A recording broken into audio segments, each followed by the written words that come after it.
Good morning, good afternoon, good evening, everyone who's here with me today. I am so very happy to be spending this time with Dan Assisi, who will be talking about the time of change, right? When it's time to change, using the parable of the prodigal son as a basis of this discussion. Dan, so good to see you. Hope you're doing well. Thank you very much. It is a pleasure to be here with you today. This is awesome.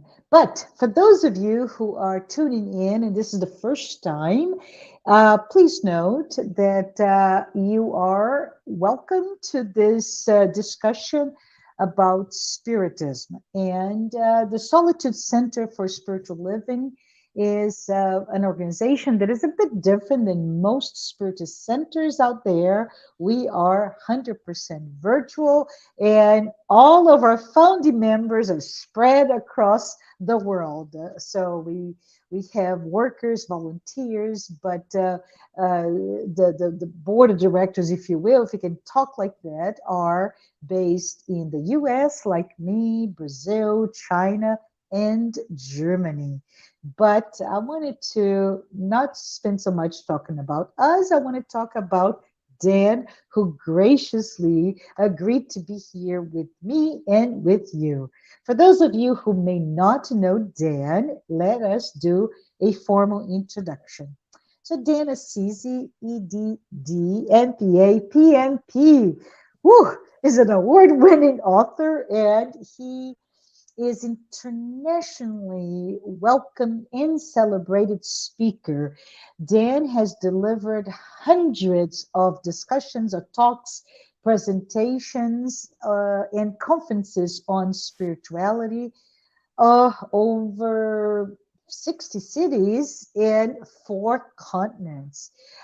Dan is known for this mix of deep thinking and witty humor, which I love, Dan. And he takes a very unique approach to spirituality that is steeped in reason to remind all of us of our own spiritual nature.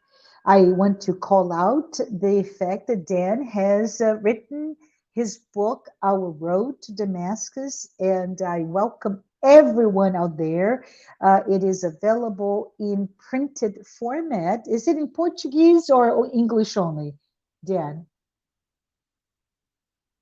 you are on mute, sir. It's been years and I still have not been able to manage the mute microphone. Thanks for asking. It is in English, but we are actively translating into Portuguese. So we expect that sometime, maybe at the end of this year, early next year, we'll have that in Portuguese as well. Awesome, thank you. But it's a great book, and it has won a National Indie Excellence Award and Illumination Book Award Silver Medal, and is available, as I said before, hardcover, paperback, ebook, audiobook, everywhere. I got mine on that major company called Amazon, not advertising them. But I want to say to something very important for us as well, because Dan was featured in the Togetherness Video Series, which is an interfaith documentary on religious diversity and spirituality. He's also a founding member of an amazing organization called the Spiritist Institute. Please check both of them out, the documentary as well as his organization. And he's also a host of the Spiritist Conversations podcast. And Dan, how old is the podcast now? It's been on for several years now, right? Yeah, I know. I'm afraid of dating myself, but I think we're going on year 6 or 7, if I'm not mistaken. Wow. Time Yeah. flies when you're doing something meaningful and fun at the same time. On a professional level, Dan is an executive coach. He's a strategy consultant and he works with many nonprofit organizations. And he has a portfolio of clients that includes national and statewide organizations, and they focus on something super cool, which is innovation and specifically reforming the public education space. He holds a doctorate degree in education. He has a master's degree in public administration and a graduate certificate in public policy and from the University of Southern California, where he resides. He's also credentialed project management professional and an international certified executive coach. So no matter what, Dan is the man. I'm just kidding, Dan. But he says in his public bio that if he could, he would spend his life reading and traveling. Meanwhile, he lives in San Diego and he has a beautiful wife, Nicole, and handsome two children, two sons. And he's diligently testing this idea that you can never be overexposed to blue skies, palm trees, and the ocean. Dan, this is awesome. But I want to say thank you again. And Dan, I'm going to pass the mic to you and will stay in the background. Let me know if you have any questions. And I welcome everyone who's here with us today to please put your comments, feedback, criticism. We accept it all, right, Dan? And I don't know if we have time, but if we do, we can have a few questions answered. But see you soon, Dan. Thank you so very much. And hello, everyone. It is a pleasure to be with you today. I am very excited to have a chance to chat with you and to be here. My first time online with Solitude. That is really great. And I am excited to spend some minutes talking with you about change, but change from a slightly different perspective. I think that we can agree that the world has been very tricky lately, and that in this past couple of years, we have all seen an incredible amount of change taking place on the outside world. And we have also felt this rumbling inside ourselves sometimes where we might not be satisfied with our current life. We might have led ourselves to the idea that maybe we should reinvent ourselves or change jobs or do something different. There is something in the air that is calling us to reflect about things in general and whether they could be better, whether we could be happier. And so what we want to do is do that slightly different approach. We want to get a wonderful and lovely passage from the New Testament, one story that Jesus told us, and talk about it from this personal perspective of change. So we are going to try to marry an old story with a slightly different way of looking into it so that we can see if there are lessons for us to take from all of this. So I hope that you have a little bit of patience today and to first, and I'm calling this one When It's Time to Change, which really is about the parable of the lost son. And I should tell you that the parable of the lost son is a wonderful story that we find in many different parts in the New Testament. But today, I am going to be sharing with you a little bit about it from the perspective of the Gospel of Luke. That's one of the four Gospels that we find in the New Testament, the four different witnesses, so to speak, to the passage of this incredible Spirit, the Christ, here on earth. And from Luke's perspective, which you can find on chapter 15, verses 11 to 32, so it's a really quick piece, we are going to talk a little bit about what is it that this passage can tell us. And I hope that later on, if you are up for it, we might want to engage in all of this, and then take it from there, right? So, all right. So what I propose we do is before we get into the meaty part of this, let's just take a quick look at this story. Just 10, 11 lines. We can make sure that we have the plot, right? And then from there, we can begin to take little pieces out and see if we can do some sort of interpretation that might be meaningful to our everyday lives. I should caveat that, you know, this passage, even though it's really short, it has so many different things in there, symbolically speaking, that we really could spend days talking about this. But we are going to just pick a couple of things and things that might be meaningful to us.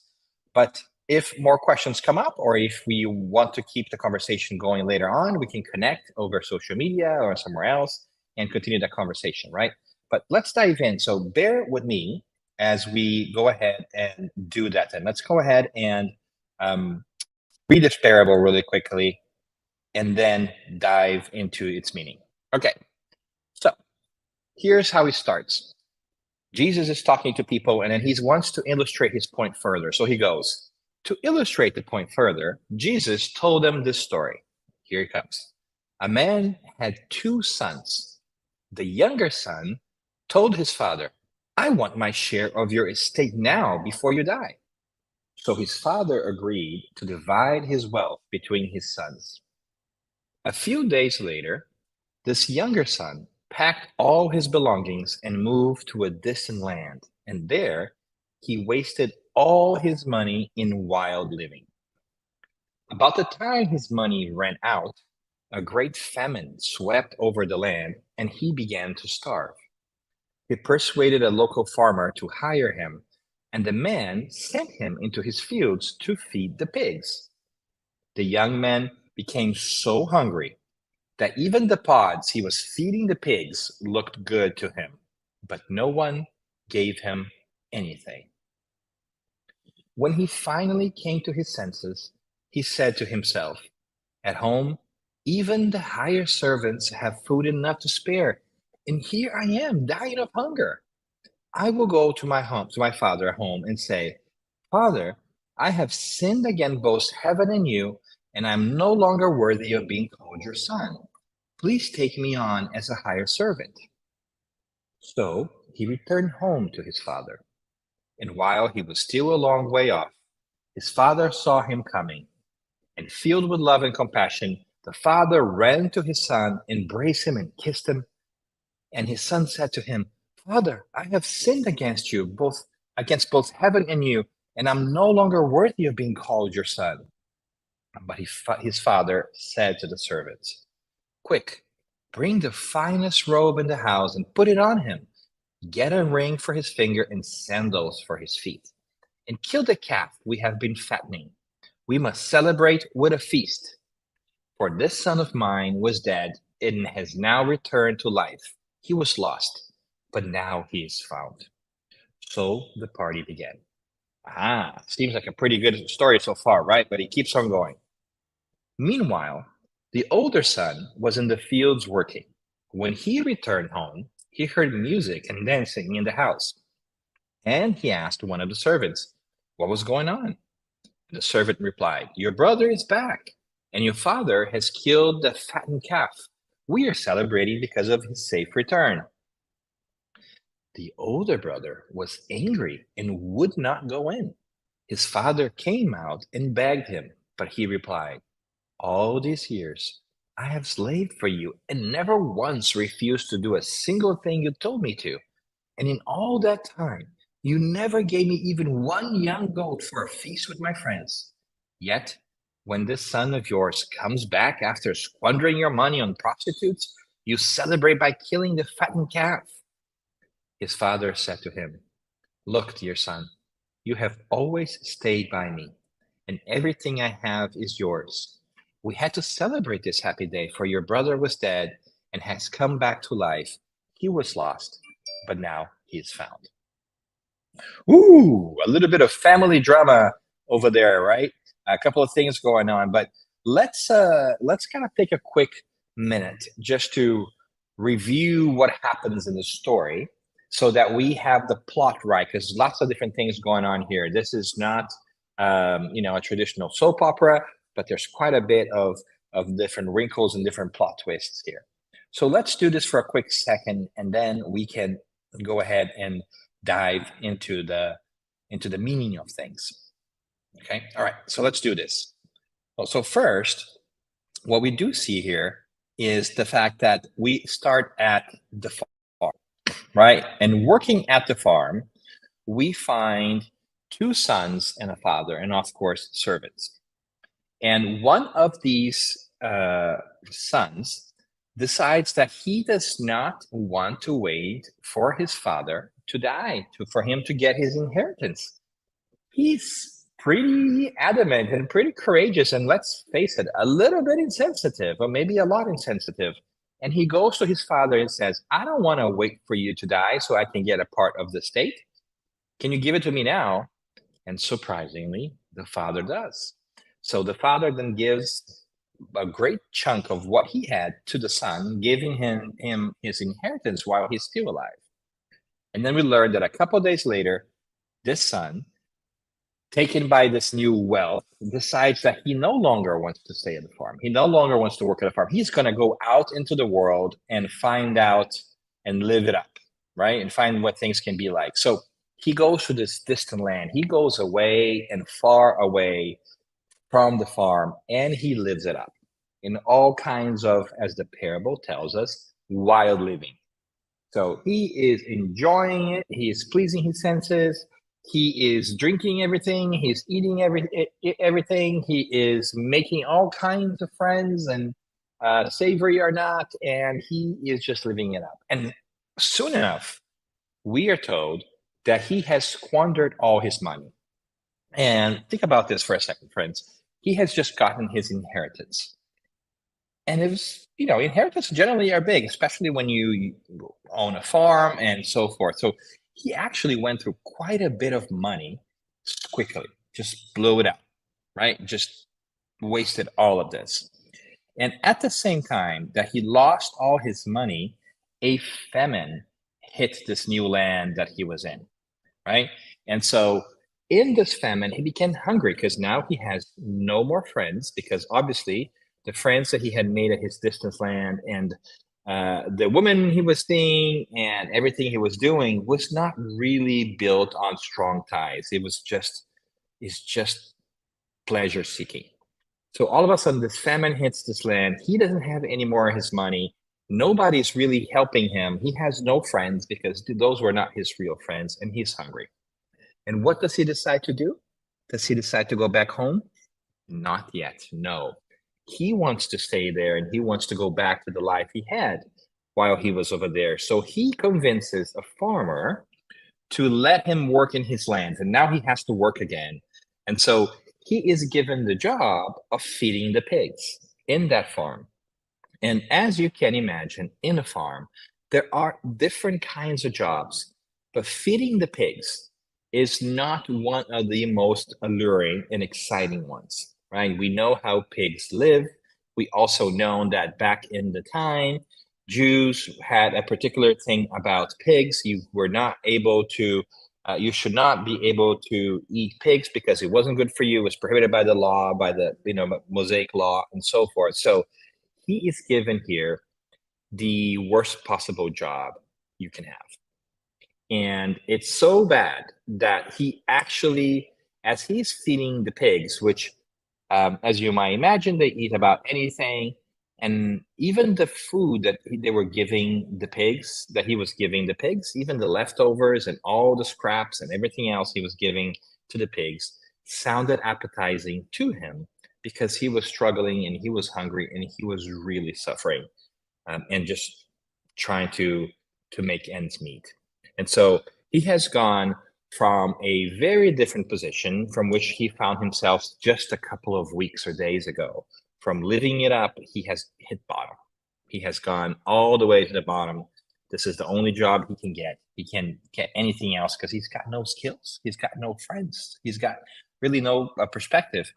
And there he realizes that in his farm, where he used to live, far back on the left side on your screen, he had all these things. In fact, even the servants of his father used to have a better life than the one he was now enjoying here in this distant farm, he realizes that this farm that he's working at is not as kind, it's not as nice, it's not as giving as that which his father ran. He really is in this distant land, far away from the farm. Things are very different. He has an aha moment, and he comes to himself, senses, and comes to himself and realizes that, what is he doing here? Why is he here? Why are things this way?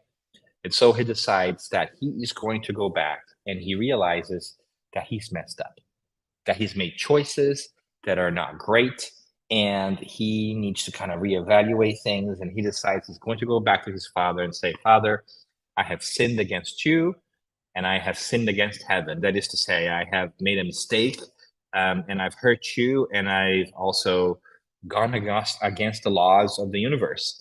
And please take me back, not as your son, because I don't deserve to be your son. I've messed up. Just hire me as a regular servant in your farm. And so he leaves this distant land behind, and he makes his way back to the working farm. And in one of the most beautiful pieces, for me at least, is that during this return, he begins to walk back, and before he reaches the farm, the father sees him down the road, because the farmer has been watching for him, right? His father has been looking for him, because which father or which mother does not always care for their children? And before he reaches the farm, the father runs to him, hugs him, and the son kneels down and says, I'm so sorry, I've messed up. I apologize, Father. I have hurt you. I have gone against what's right. And please take me back. I don't deserve to be your son, but, employ me in your fields and I work for you. And the father then says to the servants, I'm so happy that he's back. Please grab him a robe, grab him a ring, and grab him sandals. And as you can tell, all of these are symbolic items that we can talk about if we wanted to. Like, for instance, servants didn't really use sandals. A ring is a sign of a covenant, and a robe is just a royal piece where you're dressed well. So his father is saying, I will take you back, and I'm making it public that you're not going to be just a worker. You are my son. You are heir to all of this. And so come back. And they're happy. And the father tells the servants, go ahead and kill that calf that we have been fattening, that animal that we are preparing for a special occasion, because my son was lost and now he's found. And you think, right, that this is a great story with a great ending right there. But there's a wrinkle here that I think we should also talk. As that is happening, as the party is going on in the farmhouse for everybody to celebrate the return of the prodigal son, of the son that has squandered some things and made some mistakes, the other son, who has been there for a while, sees what's going on and learns from a servant that the son has returned. And this other brother, the other brother, he is taken by some anger. He is not happy that his brother has returned. And then the father again goes in to him before he even goes into the party, because he refuses to get back into the farmhouse. The father goes out much the same way the father came out when the other son was returning, meets him and says, come on, son. And the son gets really frustrated and says, no, I've always been here with you, and you have never even killed a calf to be with me. I'm not going in. And the father says, come on, your son was lost. Now he's found. Let's rejoice, right? So that's the story. And that is almost like a, General Hospital kind of situation where there's always something going on, something happening in this soap opera, right? But there is quite a bit of symbolism here that we want to chat a little bit about, because I think that in many different ways, it pertains to our lives too, right?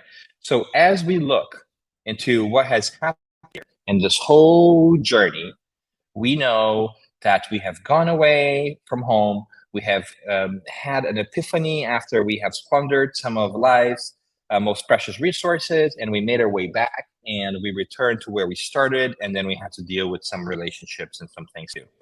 So, but what does that mean, and how can that relate to us? that feels like it's a really old story about farms and pigs that most of us don't deal with nowadays. But if we dive a little bit deeper, I think that we might be surprised of how interesting it could come with us, especially if we take a little bit of time to reflect on that. So let's do that briefly together. Again, knowing that there's not a lot of time for us to really unpack this whole beautiful story, but there is something I think that hopefully we can take away with us. So let's do that. So what are these phases of the prodigal son? Well, the first one is the farm. And in the farm, there is a question here that I think is very meaningful to us. And it's, do we recognize the opportunities for growth that we have right before us? You see, he was at the farm, the prodigal son, along with the other son. And in that farm, he had everything he needed. Everything he needed was there. However, that was not enough for him, it seemed, right? And so I wonder if the same thing happens with us sometimes. We are given in our lives everything we need to learn and develop. And that's especially true when we understand reincarnation and we believe in divine justice. And we know that the place that we start from, the family that we're in, and the circumstances that we find ourselves in are perfect for our own growth and for our own development.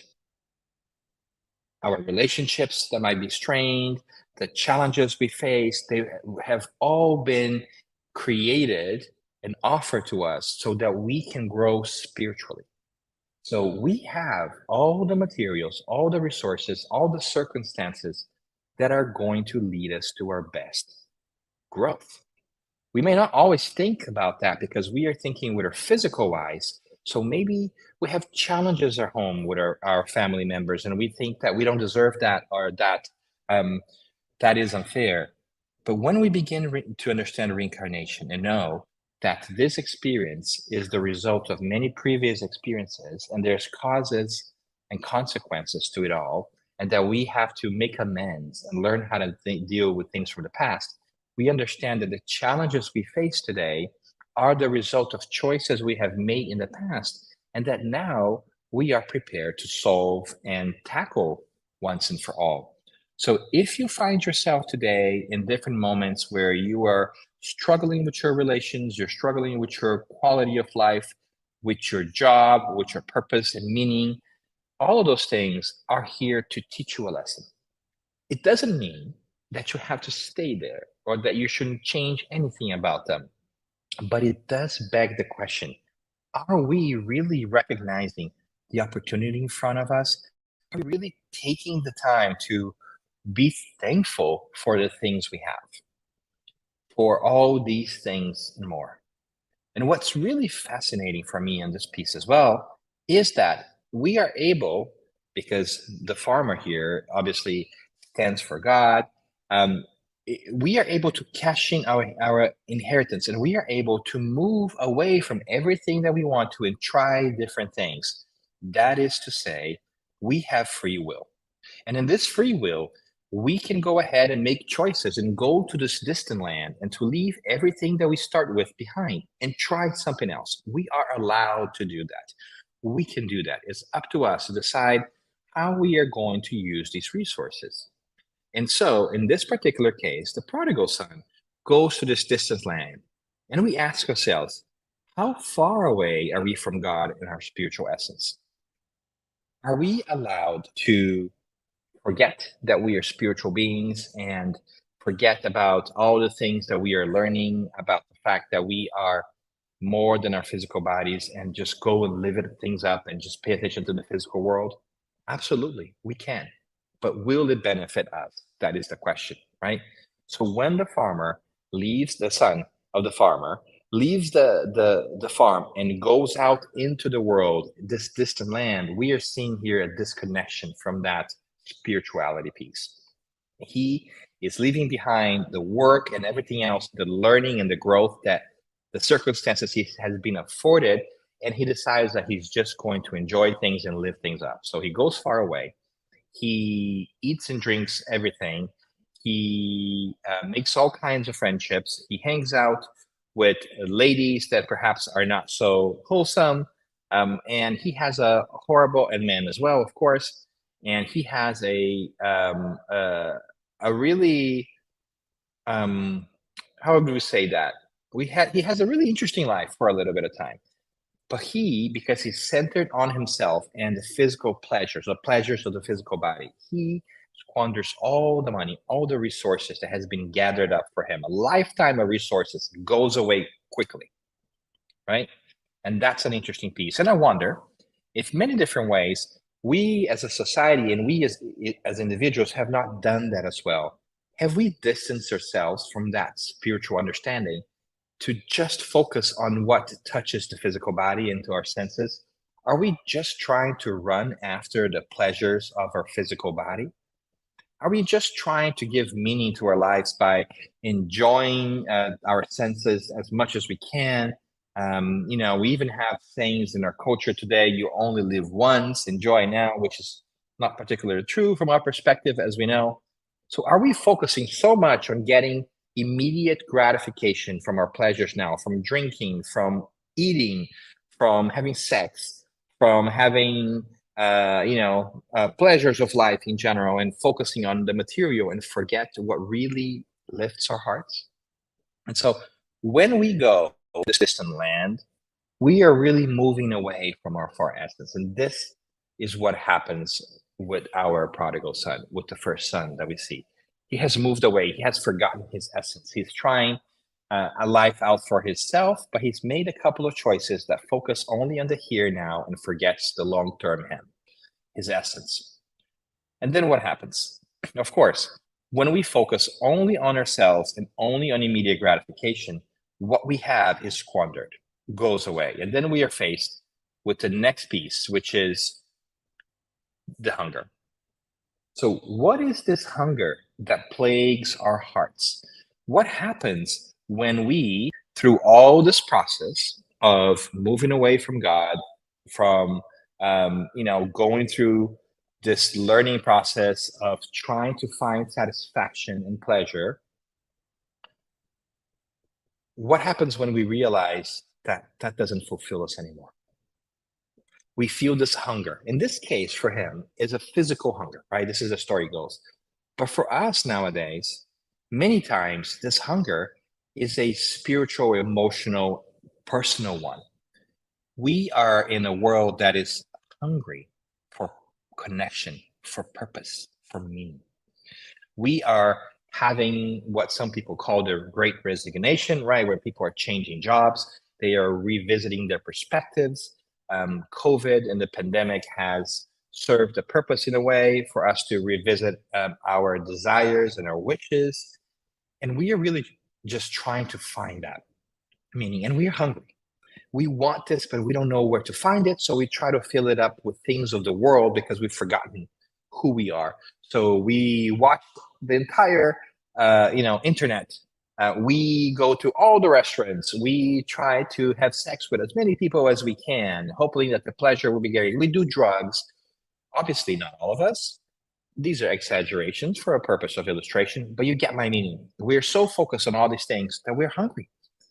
We keep trying to search for them because we can't satisfy ourselves. And then we decide, we understand that we can't, this is not sustainable. We don't know what to do. So we decide to do something, but we're not really prepared for it very much because everything that we have done so far has been so focused on our immediate gratification and our senses that it's hard for us to lift our heads and do anything else. So we try to stay where we are and say, maybe if I continue to live this life of pleasure, this life that's focused on physical pieces, and I just do a little bit of it here, if I get a job, so to speak, that sustains this lifestyle, maybe I will be happy.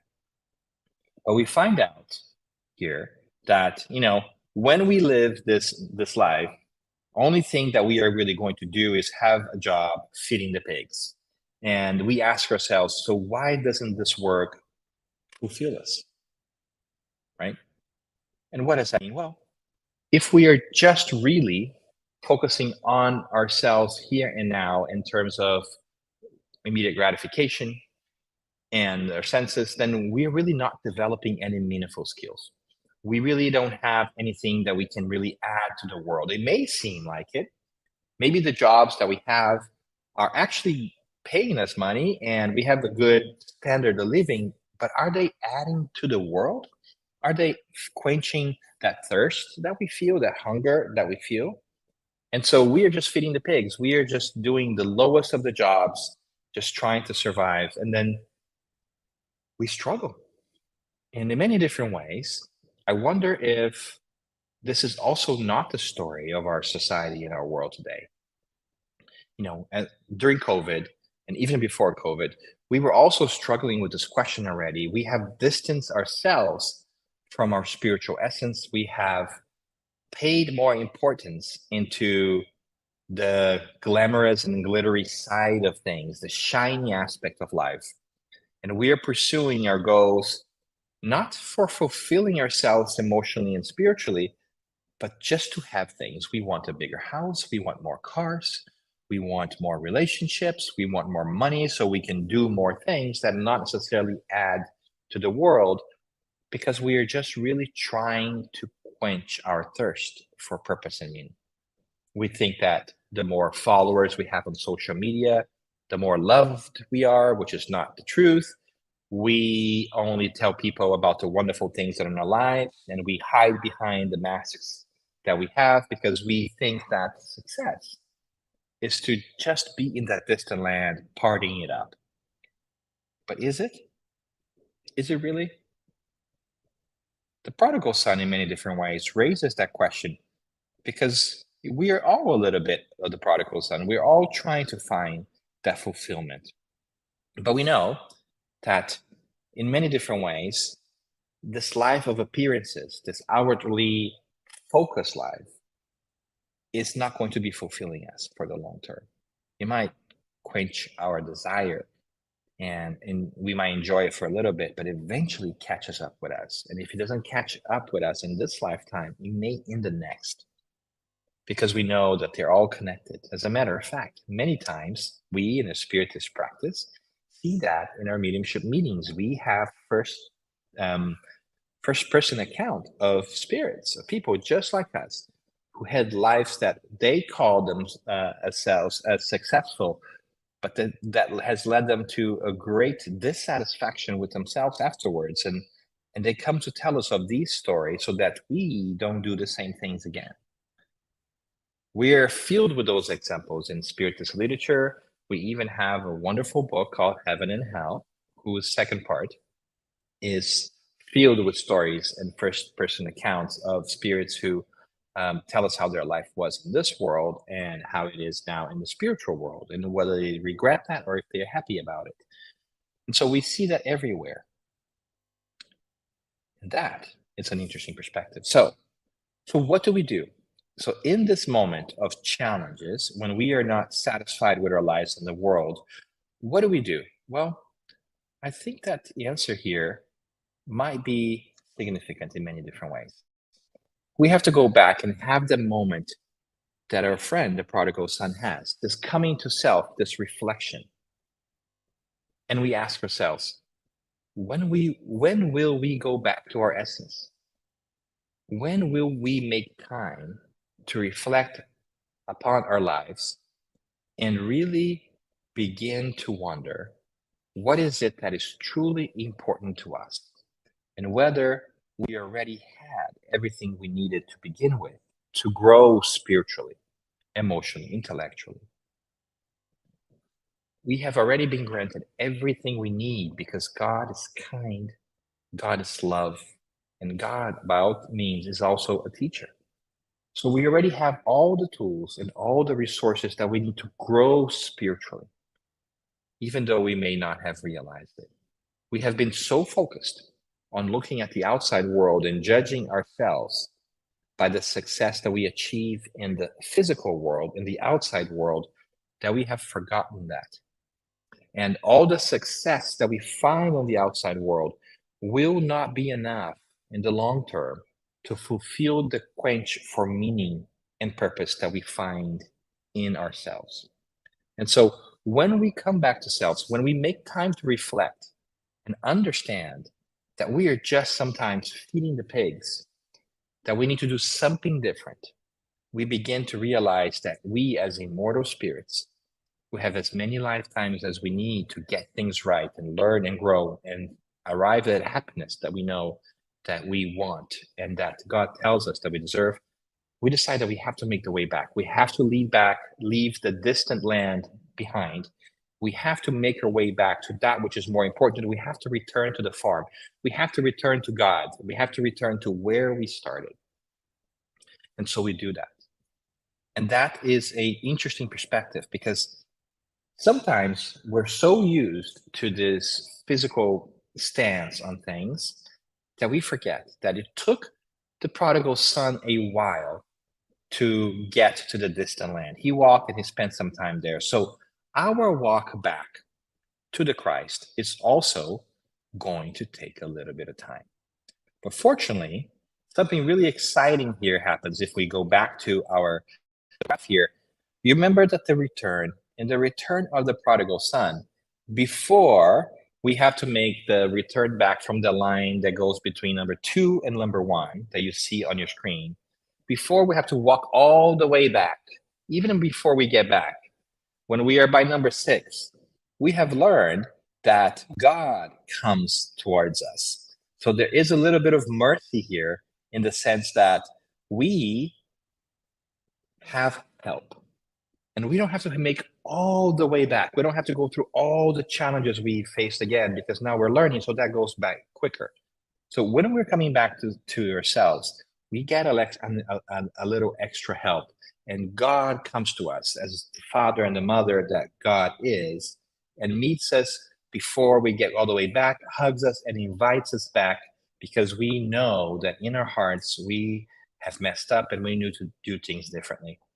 And God and spirituality and our mentors and spiritual guides help us so much, and they whisper to us that we don't have to feel the analysis paralysis of all the mistakes and the things that we've done in the past. That although we know that we have messed up and not made wonderful choices, we can go back and we can reinstate ourselves into that status of being the heirs of God, the heirs of the universe, to really step into a spiritual self. We're again given the ring and the sandals and the robe to say, you've messed up, but you are back to your spiritual essence. And that means that you are part of the entire work. You're not just working here for compensation. You are a steward of all this land, and you're going to do wonderful and great things. So this process of going back to the farm is a process of returning to ourselves. It's not so much as a process of returning to a place, but is going inwards. It's really finding out who we are and focusing on what matters, which is our long-term spiritual and emotional development. But the story, as we said, doesn't end there, does it? We have a little bit more. And what does that mean? Well, we have here. When we go back, we also find that the return, like we said, will be long, right? But when we get there to that return, we are also faced with our with a brother, right? And so oftentimes we realize that we have to ask the question, who are we in this parable? What kind of roles do we have? And so here, for instance, there is this wonderful picture that you are able to see in person if you're ever able to make your way to St. Petersburg in Russian. And this is the Return of the Prodigal Son by Rembrandt. And what you can see there, and I'm gonna see if I can zoom in here, is you see the son with the tattered clothes over there being welcomed back by the father who is embracing him. You see a lot of different witnesses in the background who are watching them, some of them faceless. And you see the brother there clad in red as well on the right, looking at him. And the interesting piece here, I don't know if I'm going to be able to do this. I will try. Let me see here. If you're able to see this picture here, you would notice that really beautifully that the hands of the father are slightly different. There is more of a masculine hand. There's more of a feminine hand. This is to symbolize that God is both a father and a mother, which I like very much. We see the son, really being contrite, being really worried and knowing that he's messed up, and the father embracing him. But we also see a little bit, let's be honest here, we see a little bit of judgment, a little bit of a face here on the right side from that older brother. And personally, I find myself fascinated by that older brother in this parable. Why is that?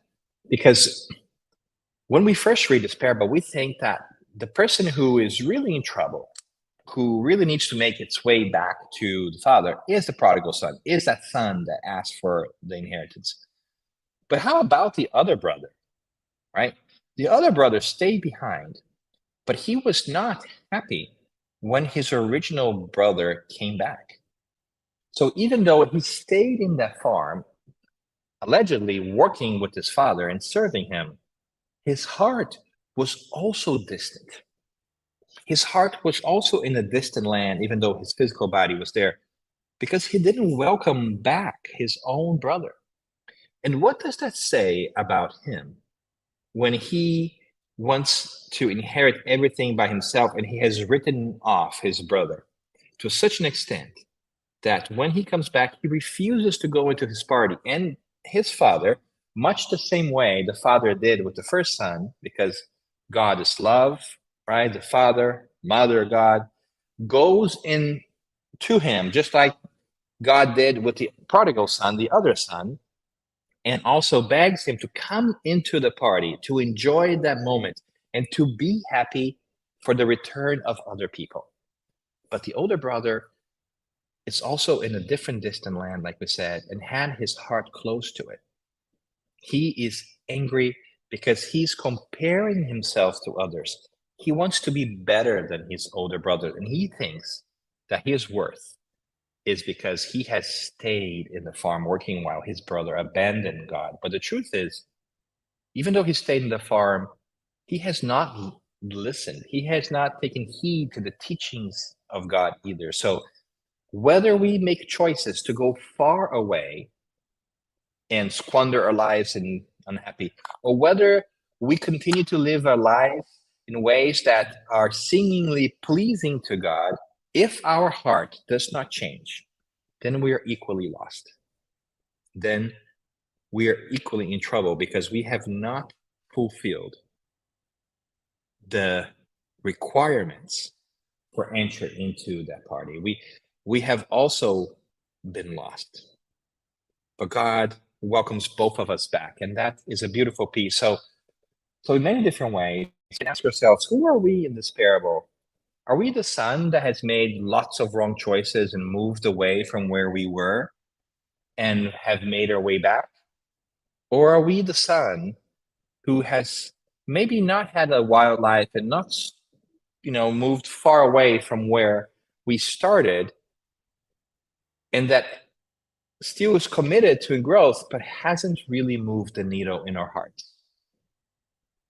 Ooh, right? And so that's something for us to reflect on.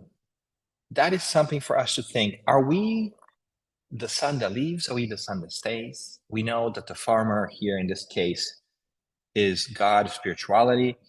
We know that the farm is a state of mind and not a place. We know that there's a distant land. Who are we and where are we in this parable? And that is a question that we should consider, because that's exactly what we need to find out in our day-to-day lives. We need to find out where we are in this journey and what is it that we are going to do.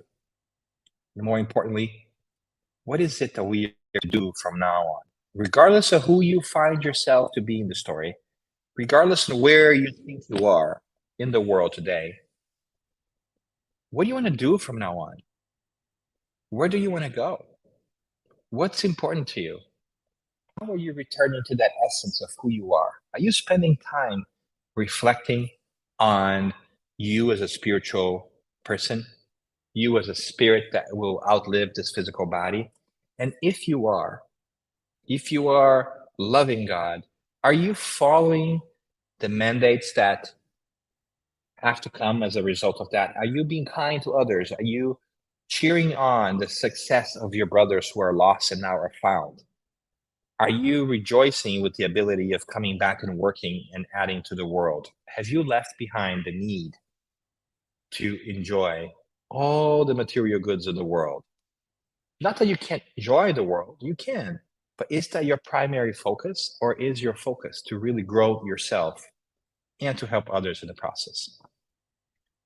And have you taken time to realize, and this is an important piece, I think, that you are never alone? See, we find this in the parable too.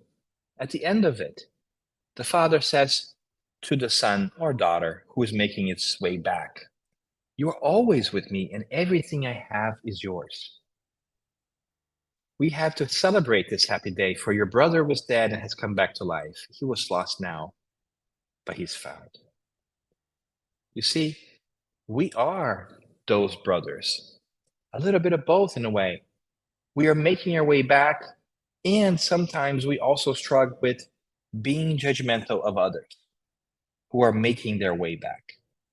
And there is no place for judgment and happiness. And so when we place this picture of the Christ here, a different image that perhaps we are used to in our traditional perspective of the Christ, this really is not anything else other than an invitation for us to reconsider what is it that we think of spirituality? What is it that really speaks to our heart, and whether we are prepared to make space in our heart for these new teachings that come to us about the Christ through Spiritism? Are we able to go back and reimagine this figure of the Christ and the teachings that he has come to bear? Can we really understand that he was speaking to us about reincarnation, about having as many chances as we need to as divine justice, as the fact that we need to take responsibility for our actions and change our way of being? We need to return home and be less judgmental. We need to celebrate each other because we are brothers and sisters. And in that process, we have to focus on that growth that will satisfy us. In a different story, Jesus tells us about the living fountain, about the water that he will give us, and that will make us never thirst again. And that is the water of spiritual knowledge, of understanding that the things of the world are important in that they teach us and give us the circumstances and the opportunities for us to better ourselves. But that what really matters is to gather treasures on heaven. That is to say, to focus on qualities of the Spirit so that we never struggle again, because that is when we're happy. And we also bask in the joy of knowing that when we bring that to our heart, when we make space in our heart to the certainty that we are immortal beings that have had many different lives and have met many wonderful other spirits along the way, that we have a role of friends. We have an incredible spiritual family that keeps on growing because we have had so many previous incarnations. We have had so many previous relations, so many people who loved us so much that we are unaware at this moment, but who continue to cheer us on. We have an army of love for us at all times. And even when we are struggling, we are surrounded by the kindness, by the love, and by the acceptance that sometimes we seek and we have forgotten that we have. And so in this moment post-COVID, where we're trying to make sense of our world and our lives, let's think back and sit with this parable for a little bit. The story of going away and coming back onto ourselves, of not judging others, of really recentering around what is important. And in doing so, becoming a little bit happier about the world and about life in general. And that, my friends, I think it's a great introduction to this little parable that has so much to give to us. You can sit with it. You can unpeel the different layers of it. You can focus on different aspects of it. Ask yourself many different questions so that we can continue to trail and walk together on this path to returning to the farm. Or if we think we have really left, asking ourselves whether we are making space for others in our lives in a way in which we're not judgmental. So think about this, and I hope that you enjoy many powerful insights about what is it that's important to you? What is it that you can do moving forward in this day and age and the apparent need that we have for this world to return back to the farm and to also be less judgmental of each other, which is a problem out there. We're acting like the older brother, or the other brother, I should say. I don't know if he's older. We never really find out in the parable. But the other brother who thinks that just because he hasn't done that kind of experience that the prodigal son, the first brother, did, that he is entitled to more. And I think that that's contrary to everything that we hear and learn from the Christ about the teachings of God. So great father for thought. I hope that you enjoy a different perspective. I hope you're drawn into the story. And if there are any ideas or any comments that you would like to swap, great. I always like to say that you can always keep in touch as well if you want to. If you want to connect via social media, by all means, let's do that. I am going to leave you here my you can. I'm very creative. That not so much. By that I mean that you can find me on social media with as Dan Assisi in whatever social media you're part of, and I would love to hear from you. And I'm really grateful for our friends here at Solitude who have given us the space to share a little bit of our thinking about this parable. And I'm just really excited that we get to spend our weekends thinking about things that really matter, that are really important to us. So thank you very much.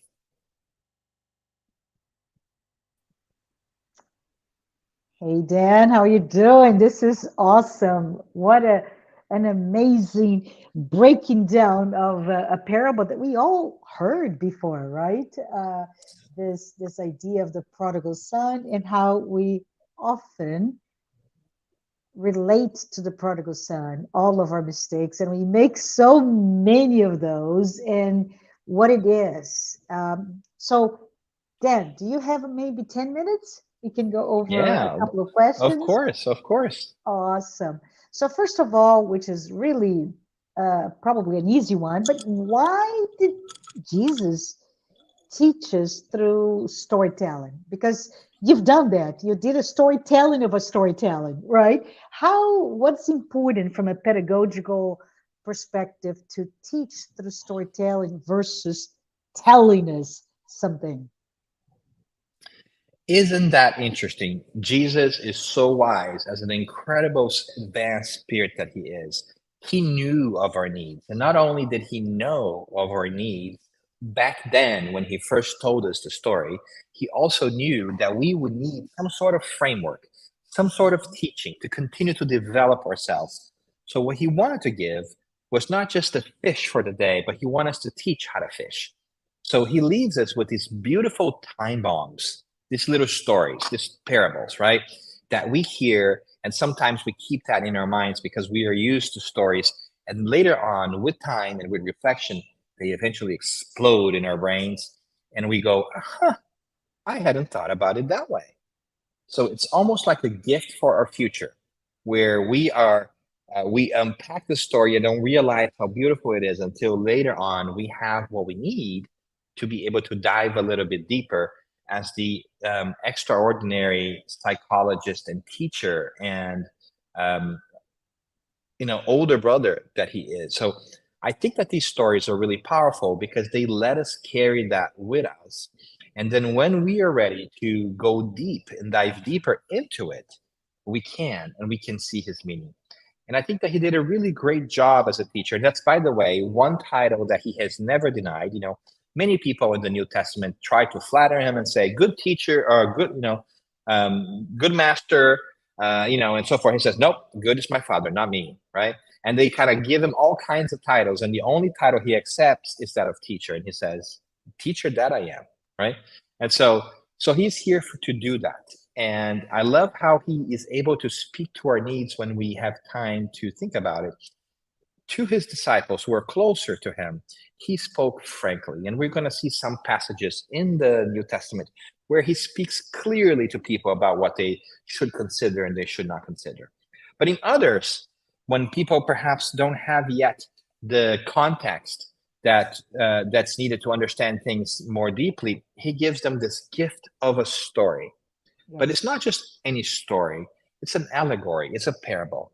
It is a Yes. highly symbolic, highly relational story that will let us unpack the different components of it, and everything that he's done as this incredibly perfect spirit who has evolved beyond our ability to understand it right now, has been able to think of these and give us these frameworks that will make us really think about this. So we invite everybody who likes a good story and who likes being a detective, being their own Sherlock Holmes, so to say, to dive into these parables and just really ask yourselves, hold on a second, what does this really mean? Yes. Who is this person? What is the symbolism behind it? Who am I in this parable? Am I more than one person? And what is it that we can kind of take away from a story that was told 2,000 years ago and apply it to our day-to-day lives?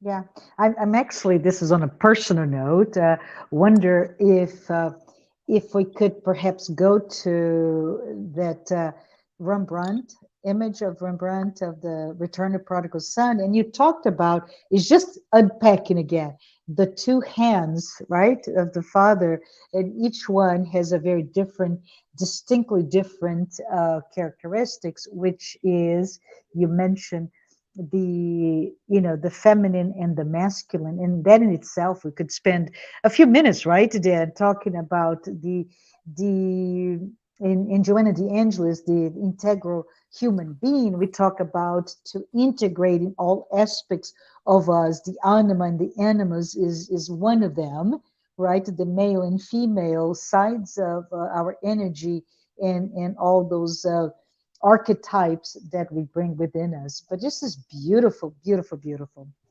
Anyways, yeah, go ahead. Isn't it?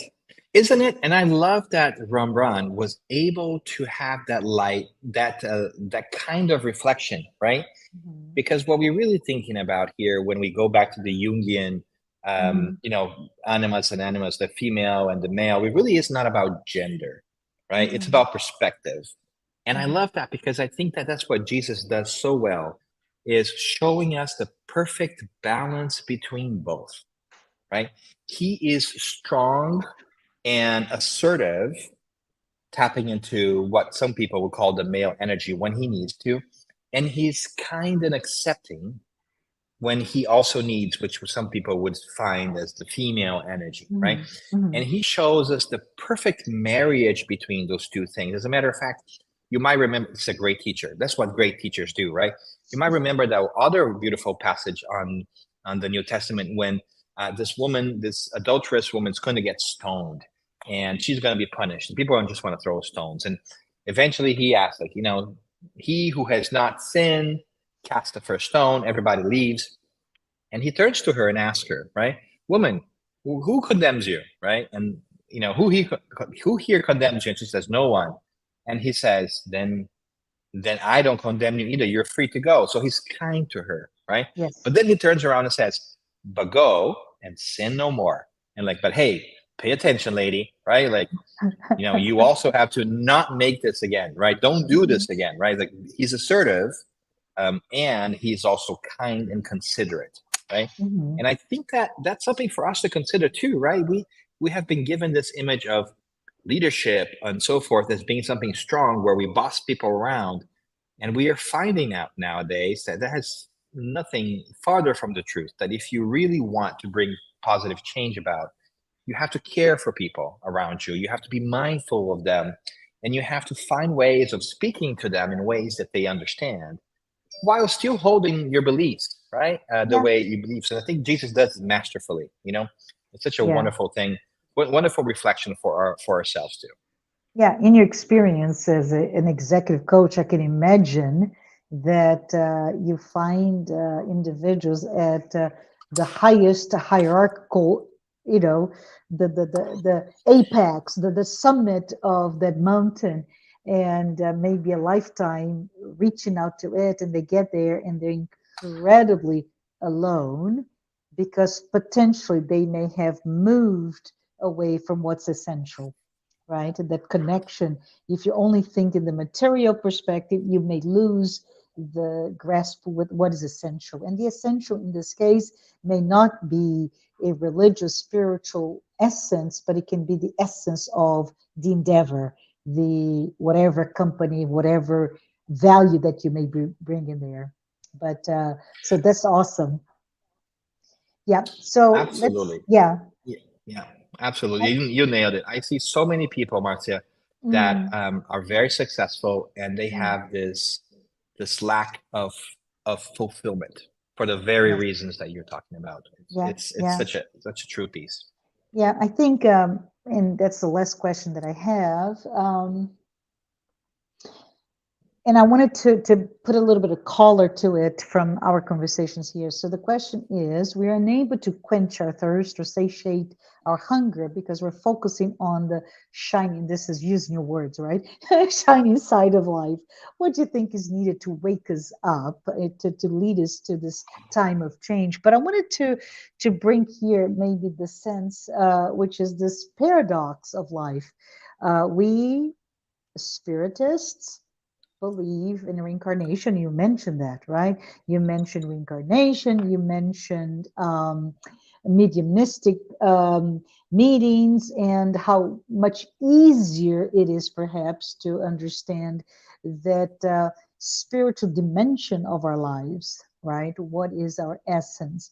But at the same time, we live a material life. We're inserted in, especially in the West, in a very much society and culture that puts us to look for the shining aspects of our lives, right? It could be youth, it could be intelligence or eloquence. It could be positions of power. It could be, the big house, the big boat, the big car, the biggest of whatever, or even status by proxy, right? Who do I know? Who is the influencer du jour that I have in my close to my selfie. You've seen that a lot where people will find themselves with a singer or a public speaker or a religious guru, and the first thing they do is not to listen, but to put themselves in a selfie by them, which is that influence or power by proxy. So it's hard not to get lost to all this shining side of life. What can we talk about it, maybe, Dan, in terms of the wake up, getting so hungry that, yes, now I need to do something else, right?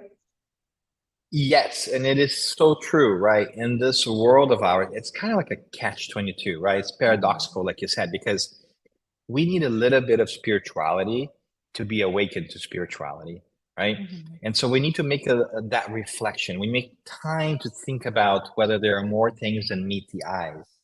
Otherwise, we get trapped in this world. And we've Yeah. got to such a point, just to kind of double click on what you said, that we now have this new career or job called an influencer, right? Yes. And what do these people do? Not that I'm complaining about influence, but I just want to call the Yeah. attention here. Yeah. Their jobs is to be famous, right? Their job is like, that's why you call them an influencer, because they just want to influence people, but you don't telling them what they want to influence people about. It's not about building self-esteem. It's not about like, it's a catch-all term to the idea that you are just, if you get famous, then you are successful. Yeah. And that might not be the case, because that might not bring happiness. Because we know, and we have seen this out in the world, there are a lot of beautiful, smart, and rich people who are not happy, right? Hmm. The levels of suicide attempts have increased, and they are not happy. So being rich, beautiful, and quote, quote, successful is not necessarily the path to happiness.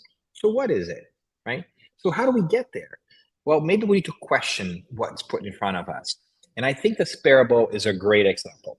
So our Hmm. friend, the prodigal son, he gets everything he wants. He has the daring to ask his father, give me my inheritance now. The father agrees, right? So he cashes in. He is all of a sudden rich and young. So he goes out and he lives it up. He parties it up, right? That doesn't work for him, which is what we're saying, right? So I think that sometimes we forget that pain and struggle are a great reminder that we need to do something different. Yeah. So in one way, I think what really moves the needle, Marcia, is the reflection of us struggling with Hmm. these ideas. But Hmm. sometimes we don't make space for that reflection until it hurts. And so Right. pain and suffering here are almost like a blessing, Mm-hmm. spiritually speaking, because it forces us to change direction on things, right? In our brains, in our physical bodies, we have these sensors in our bodies called nociceptors, I think they're called, and they're the ones that carry pain to the brain, right? And people are like, "Oh, I don't want to feel pain." But think about this: imagine that you put your hand on a hot stove. If you didn't have that sensor, right, and you wouldn't be able to remove your hand. Correct. Mm-hmm. And if you don't remove your hand, you might lose your hand or worse, right? So that pain is a trigger, is an alarm system for us to know, hold on a second, there's something wrong here. So, and I think all of us are feeling that pain in a different way in this difficult times of us, because we are trying to drink that water that really is salty water. It's not quenching our thirst, right? Being an influencer, having money, it's nice. The Yes. attention is lovely, right? You can do things, but does that fulfill us long term? No. So I think that the way to go is for us to reflect about what is it that really makes us happy? What charges our battery, right? Yeah. Think about the things that energize you. And I wonder if the things that really energize you and made you happy in your life were related to you growing, learning something, or being with others and making other people's lives better. Each one will have their own perspective. But from that, we can take a clue of what really lifts our spirits and our hearts.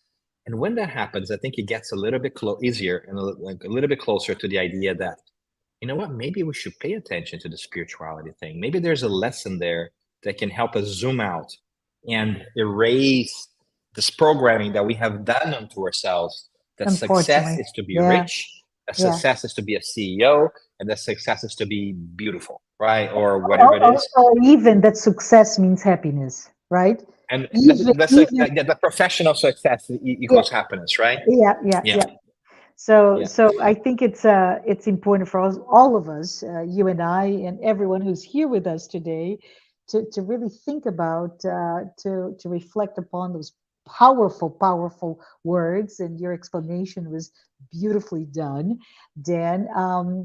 Thank you so much for being here. And as we come to just a minute available, if I don't mind asking you to just close with some words of wisdom, a prayer, and I would appreciate that very much, Dan. I would love that.